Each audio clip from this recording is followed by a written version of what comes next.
What is up, YouTube, FinTwits, and apes? It is wonderful to be back on YouTube here. I apologize for my hiatus. I ended up needing to step away from social media for a little bit and then tried to rekindle things with an old flame, which we all know doesn't usually end well, so my priorities were just not on YouTubing.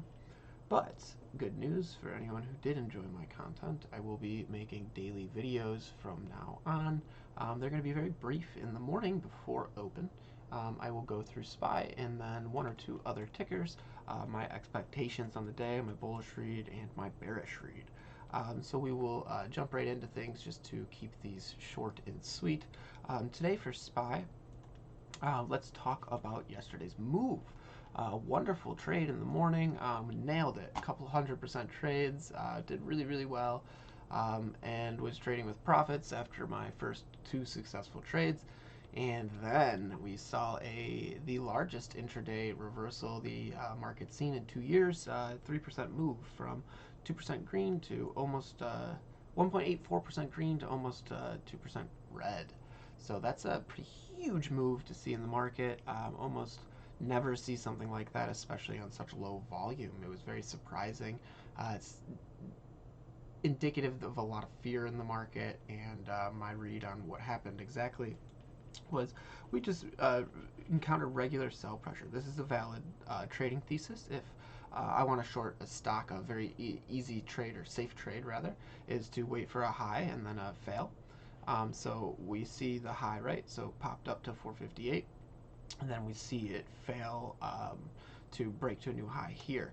And now the trade would be you wait for it to retest and you enter around the retest range, and your stop loss just becomes the high of the day. So you just put a stop in here, and if it doesn't get hit, you keep the trade open. So I think a lot of people took that trade, which applied the sell pressure, and then we saw shorting. But that's not a lot of volumes. That wasn't like major dumping of anything. That was just a regular average volume amount of trading. So it was a little surprising to see things like this when the market started doing this crazy choppy range right here.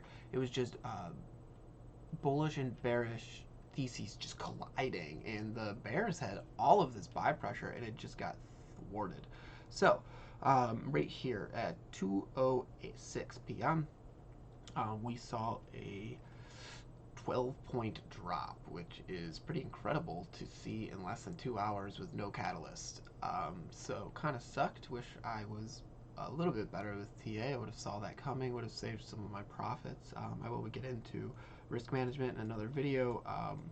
But for today, let's go into what comes from here. So what are the factors for today? The biggest one is monthly OPEX. So options expire today, and there's a lot of money that can be made if the market makers, or rather Theta Gang, drives the stock price up. So if they drive the entire market up, the S&P up, then they'll collect a lot of put premiums on the puts that they sold. So they are automatically going to be incentivized to do that. Now, yesterday's sell-off was pretty dramatic. We are opening with a gap down, though, which isn't good, right? When you see a major sell like that, if you want a strength the next day, you would prefer, obviously, to be above where you closed at.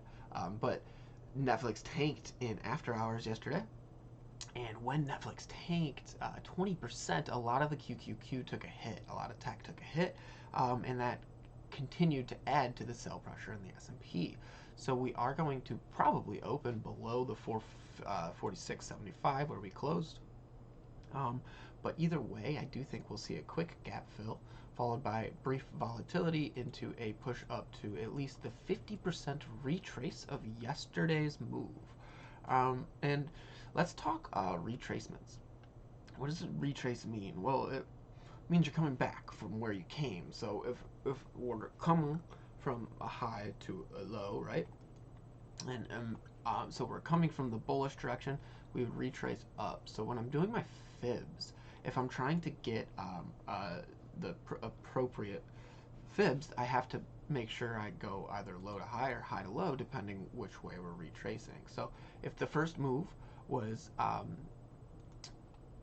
from here to here, then we would expect we would do a high to low, right? So because we want to retrace up, because we're going bullish, we're retracing from 0 back to 100. Cool.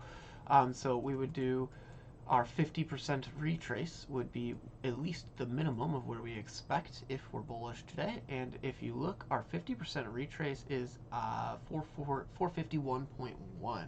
So my first price target of the day is going to simply be that, 451.1. I'm still in some bad calls from yesterday. I just didn't even bother closing them because I was trading with profits. I'll probably close them if we test that. So from there, though, this is where I get a little bit confused because there's so much sell pressure and there's a strong bearish thesis, but I've never seen in my entire life everyone get it right. No one's ever been like, hey, there's going to be a bear market, and then like lo and behold, there's a bear market then. I'm sure it could happen, but more than likely, I think that we see all-time highs in February. And after February, that would be when the bear market would come. It would be 1 week, fifth push up, so probably a month or two price range to get back to an all-time high.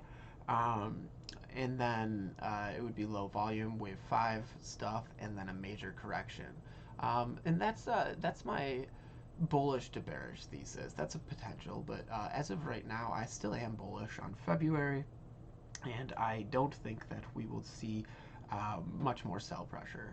We might see some today at open or within the first hour of trading, but after that I suspect that it gets pretty bullish just to collect that put skew, and then towards the end of the day, because they'll have ridden up the calls, they'll probably pull it back to collect the calls that they just drove up. So lots of information. Sorry this video dragged on to 7 minutes, but it is really awesome to be making YouTube videos again. Please like and subscribe if you want to see more, and then if you're in my Discord, I am going to be doing daily videos, and if you request a ticker, I will happily do one of those a day with my SPY read in the morning, and then we are also going to be doing a options A to Z, everything I know on how to be successful trading options series. I'm very excited to make that, so stay tuned. Great stuff coming, and let's crush the day today. I'm gonna post a lot of free trades to Twitter if you're on there. Enjoy.